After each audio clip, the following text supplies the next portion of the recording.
Hi friends, this is Pushpalata. In our last class, we discussed the tools of monetary and credit policy, right? We discussed all the quantitative tools and qualitative tools as well, right? Now let us discuss the leftover topics from this monetary and credit policy chapter. Okay, friends. Now let us start the class. Okay, friends.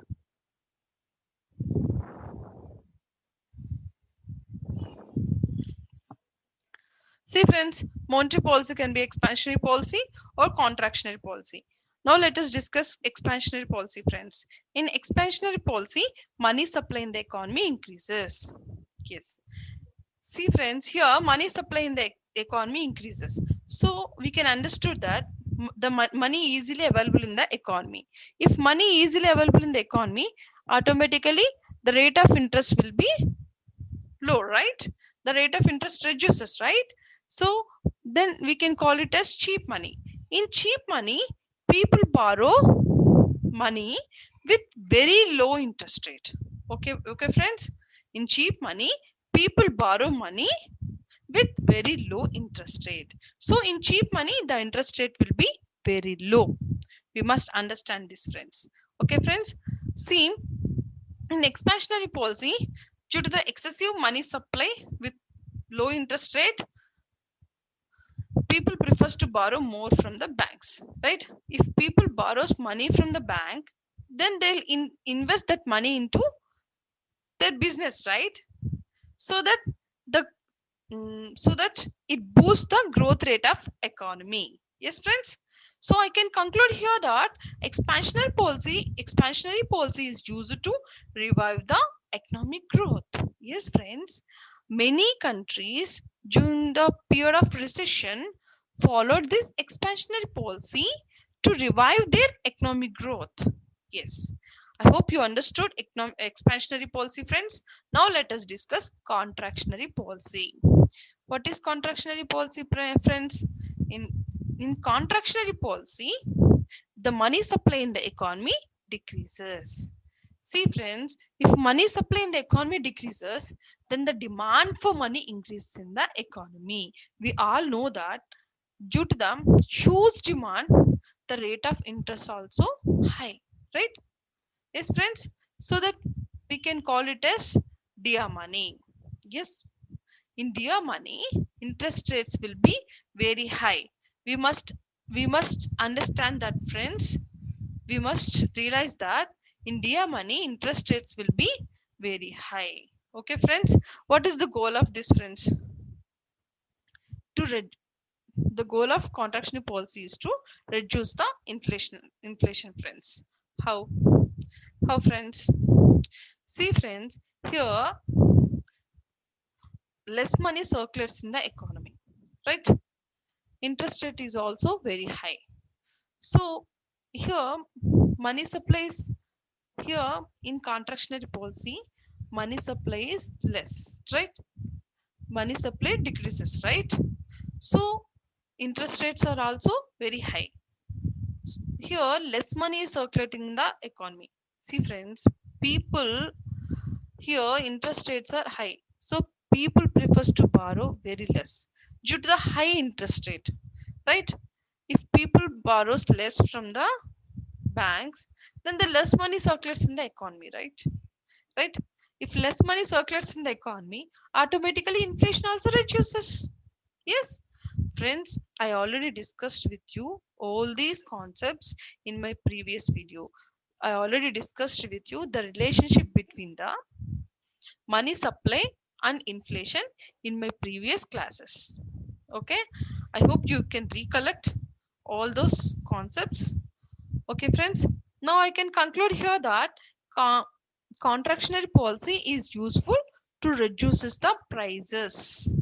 Yes, friends, contractionary policy is useful to reduce the price of goods and services in the economy, because here money supply is less. Here the flow of money in the economy is less. So inflation also, the flow of, here the flow of money is less. So inflation also is very low, right? Inflation is also under control because the flow of money is less, right, in the economy. So inflation will be under control, right? So if money supply in the economy reduces, then automatically the price of goods and services also reduces, right? Yes, friends, I hope you understood. So contractionary policy is useful to reduces the prices that have gone up due to the excessive money supply in the economy.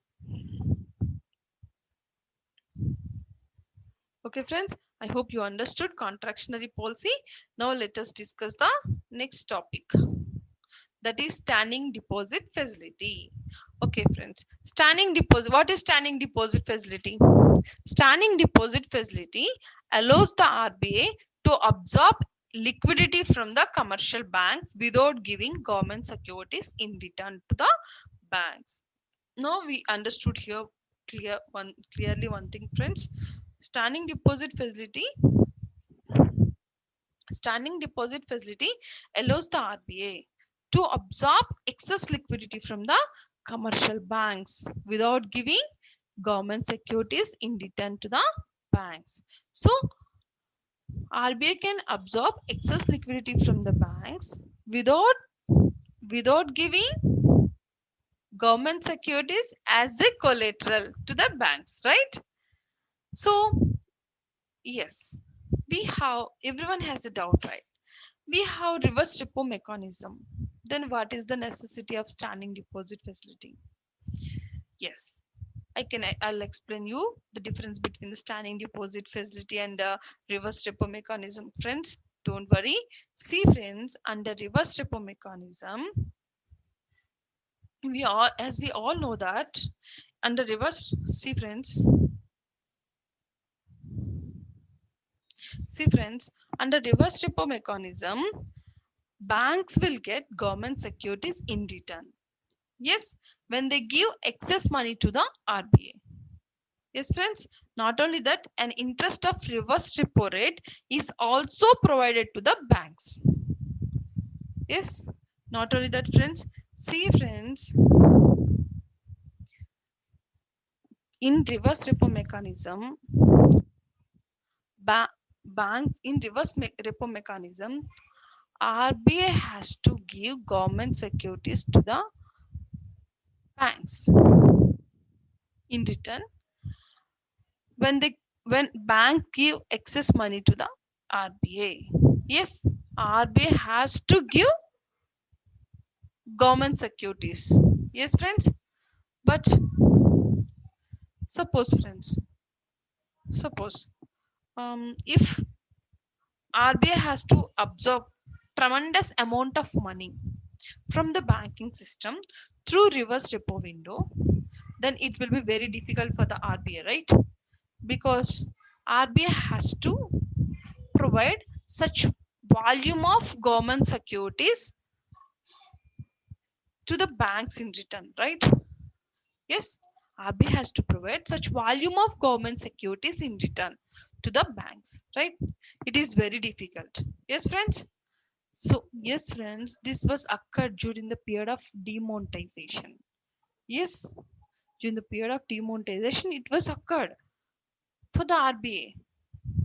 That's the time the importance of SDF came out, friends. Yes, yes, friends. SDF is helpful for the RBA that time to absorb excess liquidity from the commercial banks without giving government securities as a collateral to the banks. So now you understand the importance of SDF. Okay, friends, what is the major difference between the SDF and reverse repo? I hope you all understood by this time. Anyhow, I want to explain once again. See, friends, the major difference between the SDF and reverse repo is that there is no collateral. There is no need of collateral under standing deposit facility. Yes, yes, friends, I hope you understood. So I can conclude here that, see, friends, standing deposit facility is a collateral free arrangement. Yes, right? Standing deposit facility is a collateral free arrangement. Oh, see, friends, standing deposit facility is a collateral free arrangement. That means RBI need not to give any collateral for liquidity absorption. I hope you understood, friends. RBI need not to give any collateral for liquidity absorption. Not only that, friends, RBI can suck out excess liquidity without offering government securities as a collateral.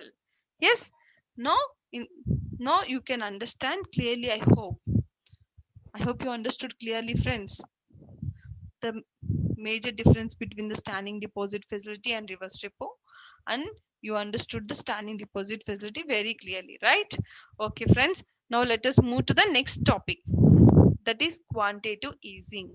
See, friends, quantitative easing is a monetary policy tool. Yes, friends, we all know that, right? See, whereby a central bank purchases at scale government bonds or other financial assets in order to inject money into the economy to expand economic activity.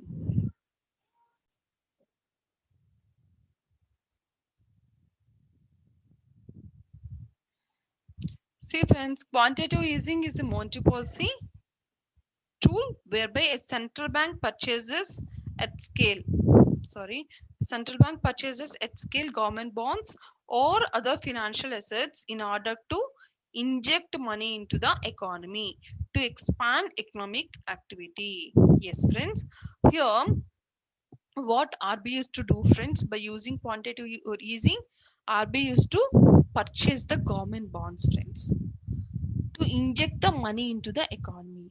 Yes, friends, buying government securities adds some new money to the economy, right? Yes, friends, buying government securities adds new money to the economy, right? Right? Yes, friends. So, if more money circulates in the economy, then interest rates will automatically reduces, right? See, if more money circulates in the economy, interest rates are also reduces. Then people prefers to borrow more money from the banks, right? Because here interest rate is very low, so people prefers to borrow more money from the banks and they'll invest that money into their business, right? They'll invest that money into their business. So here some economic activities expanding, right, by investing money into their business, right?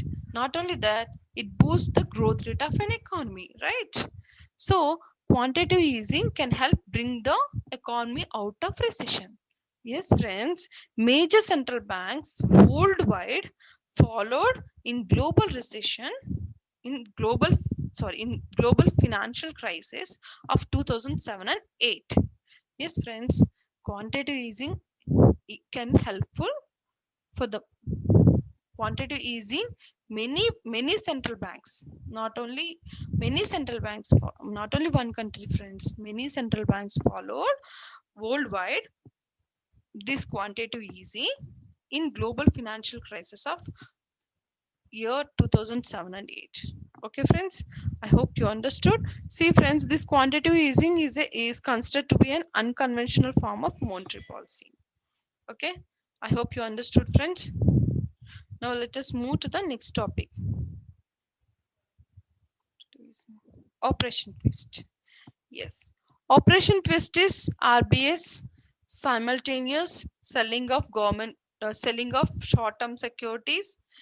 Uh, Operation Twist is RBS simultaneous selling of short-term securities and buying of long-term securities through open market operations. Under this mechanism, the short-term securities are transitioned into the long-term securities. See, friends, this is simply liquidity adjustment, friends. Yes. See, friends, here RBI is doing one thing. RBI is simultaneously selling the short-term bonds and buying the long-term securities or long-term bonds. Yes, yes, friends. Why? See, friends, in long-term borrowing, government already promised some fixed percentage of interest, right? Yes, friends. Government is already promised. See friends, in government, in long-term borrowing, government already promised some fixed interest rate, right? But interest rates are reducing gradually in future. Yes. So government is government is facing interest rate burden. So to avoid this interest rate burden, go RBI used to or so to avoid this interest rate burden, RBI is to borrowing the or RBI is to borrowing back the long-term securities. Okay, friends. So to avoid this interest rate burden, RBI used to borrowing back the long-term securities and selling short-term securities with low interest rate, friends, with less interest rate. Okay, friends, I hope you understand. Once again, I want to tell you, friends, see, friends, in long-term borrowing, government already promised for some fixed interest rate, right? Government already promised some fixed interest rates, right? But interest rates are gradually reducing in future, right? So it is a burden for the government. So government is facing interest rate burden. So to avoid this, government is borrowing. Sorry. So to avoid this, RBI is borrowing back. So to avoid this, RBI is borrowing back long-term securities and selling short-term securities with less interest rate. Okay, friends, I hope you understood. I hope you understood, friends. See, friends, the eligible participants can bid or submit offers in electronic format on RBI's core banking solution or e-Kuber. Okay, friends. For the first time in December 2019, RBI used this operation twist, friends. Friends, I hope you understand. Okay, clearly. Now let us discuss the next topic, that is incremental CRR. See, friends, incremental CRR. Yes, incremental CRR is intended to be temporary measure. We have to understand here, friends, temporary measure. Incremental CRR is intended to be temporary measure within RBI's liquidity management framework to drain out excess liquidity in the system. See, friends, before we discuss incremental CRR, I want to tell you once again what is CRR. I already discussed with you in my previous video, but once again I want to discuss with you what is CRR, friends. CRR is nothing but cash reserves ratio. Yes, commercial banks has to park certain percentage of their deposits in cash form with RBI. Yes, friends, that is nothing but cash reserves ratio. We all know that. Now, what is incremental CRR, friends? Incremental CRR is intended to be temporary measure. This is just temporary measure, friends. So, why incremental CRR? Incremental CRR is used to the RBI is using incremental CRR to drain out excess liquidity in the system. Okay, friends. See, friends, post demonetization, we all know that post demonetization, the RBI imposed 100% incremental CRR for deposits collected between September 16, 2016 and November 11, 2016 by banks. Yes, friends, we all know that post demonetization, people deposited more money in banks, right? So huge money is deposited in the banks. So during that time, RBI is imposed 100% incremental CRR between September 16, 2016 and November 11, 2016. Means here, during this period, RBI's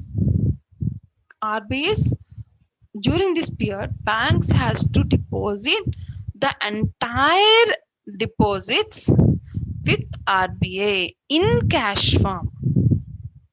Friends, once again, I want to tell you, during this period, whatever the deposits, during this period, during September 16, 2016 to November 11, 2016, during this period, whatever the deposits banks collected, those deposits, banks has to park with the RBI in cash form. I hope you understand clearly here, friends. For these deposits, RBI won't pay any interest, friends. RBI will not give any interest on these deposits. I hope you understood, friends, clearly. Okay, what is the aim, friends? To prevent the banks from lending such huge amounts of money that can trouble the economy. Yes, friends. See, friends, banks has huge amount of money post demonetization. If banks lend this amount to the public, then more money will circulate in the economy, right? If more money circulates in the economy, it will leads to the inflation, right? Inflation levels also increases, right? It troubles the economy. So to prevent this, RBI introduced incremental CRR, friends. Yes, RBI introduced incremental CRR. Yes, friends. So all the deposits from September 16, 2016 to November 11, 2016 were considered as 100% CRR, friends. So whatever the deposits collected by the banks during this period has to be parked with the RBI in cash form, friends. For these deposits, banks will not get any interest from RBI. Okay, friends, I hope you understood clearly incremental CRR. Okay, friends, now let us discuss the next topic, that is market stabilization scheme. See, friends, see, market stabilization scheme. That market stabilization scheme was introduced in April 2004. As we all know that this market stabilization scheme was introduced in the year 2004 in the month of April. Okay, friends. See, market stabilization scheme is used to withdraw excess liquidity or money from the system by selling government bonds. See, friends, market stabilization scheme is used to absorb excess liquidity from the market by selling government bonds. See, friends, we all have a doubt now, right? We already have open market operations. Then what is the necessity of market stabilization scheme, right? In open market operations also, RBI is absorbing excess liquidity from the system by selling government securities. Yes. So then what is the necessity of market stabilization scheme? Everyone has a doubt, right? I'll explain you detail. Don't worry. Okay, friends, I'll explain the difference between the market stabilization scheme and open market operations in next slide very clearly. Then you can understand. Okay. See, friends, the bonds issued under market stabilization scheme are known as market stabilization bonds. Whatever the bonds issued under market stabilization scheme are known as market stabilization bonds. Okay, friends. And these are special bonds floated on behalf of the government by the RBI for the specific purpose of sterilizing the excess liquidity in the system. Okay, friends. The securities or bonds, treasury bills issued under MSS are purchased by financial institutions. Who will purchase, friends? Obviously, banks. They will get an interest for purchasing the securities. Yes, those financial institutions who buy these bonds they'll get some interest, right? Okay, friends, the money attained under MSS should be kept with the RBI in a separate account called MSS account. Okay, friends, the whatever the money attained under market stabilization scheme should be should park with the RBI in separate account. Okay, friends, whatever the money attained under market stabilization scheme, that money has to deposit in the RBA with special account.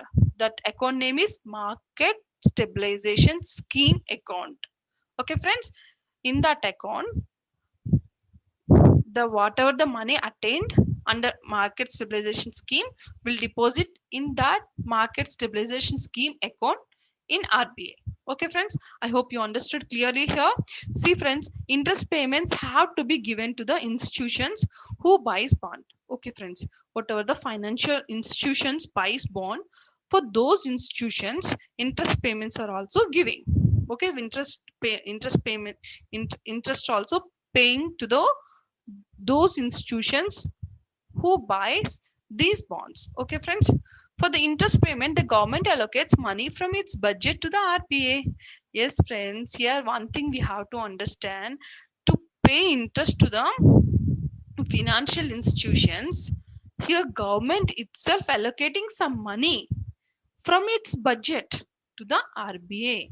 Here government itself allocating money, so it is an expenditure for the government, right? So this expenditure to service interest payment for market stabilization bond scheme, for market stabilization bonds, is called carrying cost. Yes, this expenditure to service interest payment for market stabilization bonds is called carrying cost. Yes, it is an expenditure for the government, right? Because government is allocating money here.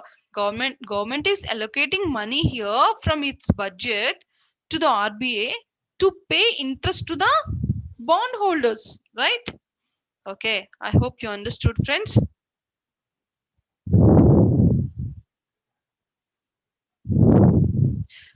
See, friends, I can conclude here that post demonetization, huge deposits were put into the banking system. At the same time, banks can't lend it to its customers as it is a just temporary money. Yes. See, friends, as we all know that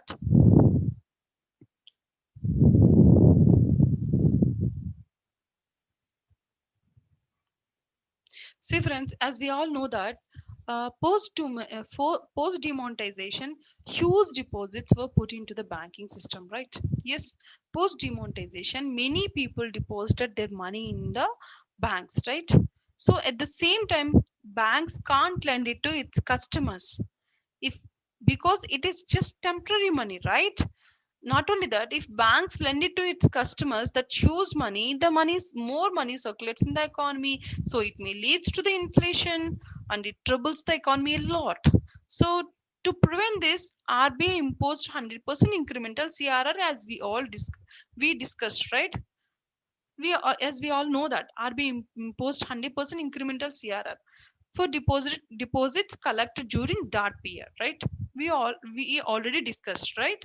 But here the banks will suffer losses as they have to pay interest to the depositors. Yes, friends, in 100 here RBI imposed 100% incremental CRR, but R yeah, so here RBI imposed 100% incremental CRR for deposits collected during this period. So during this period, whatever the deposits collected by the banks has to park with the RBI, right? But RBI won't pay any interest for these deposits. If RBI won't pay any interest to these deposits, but banks has to pay some interest to its customers, right? Banks has to pay because customers are depositing their money into the bank, right? For that, banks has to pay money to the customers, right? So here banks suffer losses, right? So banks suffer losses as they have to pay interest to the depositors. right? To compensate banks, the market stabilization scheme policy is revived. Yes, friends, to compensate the banks, market stabilization scheme policy is revived. Here, banks can put the excess money attained from deposits in market stabilization scheme. See, whatever the money banks attain, that money banks can deposit in market stabilization scheme. Okay, friends, in market stabilization scheme, right? In market stabilization bonds, so that banks can get some interest payment as well, right? So in this way, market stabilization bonds are helpful for the banks to get interest payment, to get some interest, right? I hope you understand, friends. Friends, I hope you understand. Now let us discuss the next topic. Uh, I already told you. Let us discuss the difference between the open market operations and market stabilization scheme. Okay, friends. In open market operations are uh, in open market operations are buying and selling of government securities to manage money supply in the economy. See, friends, in open market operations, we will do two operations. We will in open market operations, RBI can sell government securities and RBI can buy government securities. But in market stabilization scheme is only selling of government securities. In market stabilization scheme, only here only one operation is going, that is selling of government securities. But in open market operations, RBI can sell government securities and as well as RBI can buy government securities. Here RBI is carrying two operations, but here in market stabilization scheme only one operation, that is selling of government securities. Okay, see here open market operations are useful for the RBI to manage money supply in the economy, but RBI is using this market stabilization scheme to suck out excess liquidity from the system. Okay, friends. Here in market stabilization scheme, RBI uses this market stabilization scheme to absorb excess liquidity from the system. Okay, friends. This is the major difference. I hope you understood. See, friends, it is used to both inject and withdraw money. Yes, here in open market operations, RBI used to sell the government securities to absorb money from the banks, and RBI used to buy the government securities from the banks to inject the money into the economy, right? But here in market stabilization scheme, here RBI is used to sell the government securities to absorb excess liquidity from the system. Okay, here RBI is doing only one operation to absorb excess liquidity from the system. Okay, friends, I hope you understood clearly the difference, right? See, friends, next one. These open market securities are a part of government borrowing. Yes, open market securities are part of government borrowings, friends. But here in market stabilization scheme is not a part of government borrowing, and this money is not used by the government to meet its expenditure requirement. Yes, government is not using this market stabilization scheme money, friends. Why? See, friends, whatever the money collected under the market stabilization scheme, that money is deposited in RBI as market stabilization scheme in market stabilization scheme account, right? Yes, friends, whatever the money attained under market stabilization scheme, that money is depositing in RBI with special account, that is market stabilization scheme account, right? In that account they're depositing, but that money is not used. That money, government is not using that money to meet its expenditure requirement, right?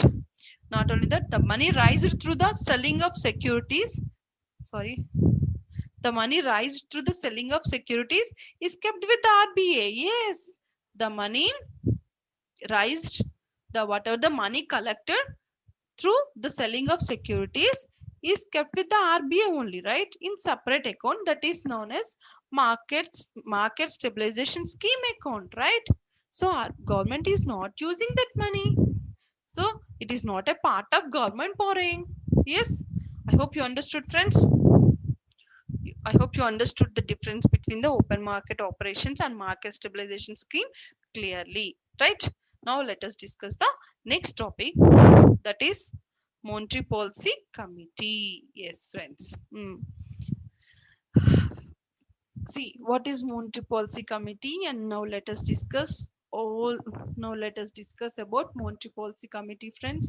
How many members it consists? Let us discuss everything, friends. See, friends, Monetary Policy Committee consists of 6 members, 3 from RBA and 3 from external members. Okay, friends, who are those 3 members? Let us discuss. 3 from RBA, right? Uh, one is from RBA governor, and second one is from RBA deputy governor, and third one official nominated by the RBA board. These are the 3 members from the RBA. Okay, friends. Monetary Policy Committee consists of 6 members. Total 6 members, friends. Total 6 members. Out of these 6 members, 3 are from RBA and 3 are from external members. 3 are from. Let us discuss who are they. See, friends, RBA governor, RBA deputy governor, and one official nominated by the RBA board from RBA. Okay, friends. Now let us discuss the 3 external members.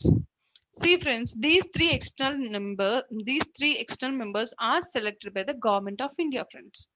You have to understand clearly here that these 3 external members are selected by the government of India. Then these 3 external members are appointed for 4 years. For 4 years. And they are not eligible for the reappointment. They are not eligible for the reappointment. I hope you understood, friends.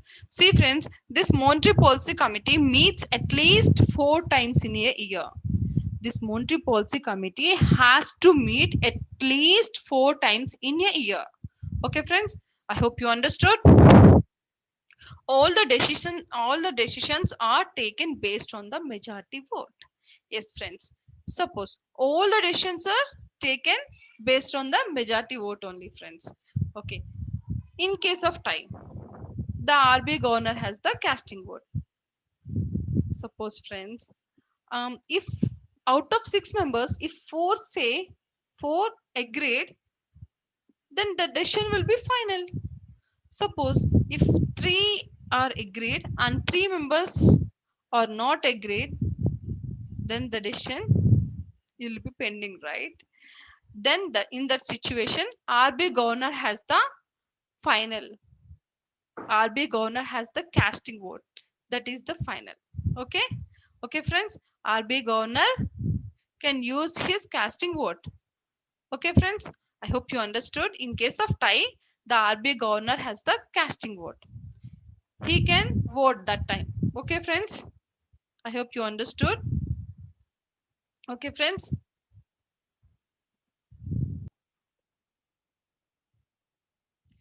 Friends, I hope I completed all the topics from this monetary and credit policy. I hope you understood clearly. I hope you understood this Monetary Policy Committee also, friends.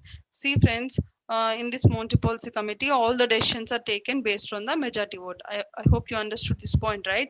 If 4 members agreed, then it will be final. If 3 members are agreed and 3 members are not agreed for the decision, it will be pending. So, in case of tie, the RBI governor has the casting vote. Okay, friends, the RBI governor finally decide the RBI governor final deciding vote. Okay, friends, I hope you understood clearly. See, friends, I covered all the topics from this monetary and credit policy chapter. I completed all the topics. I discussed with you all the topics. Um, I hope you understood. I hope you understood clearly. Okay, friends.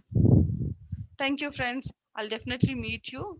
I'll definitely meet you in next class with new chapter. Okay, friends. Bye, friends.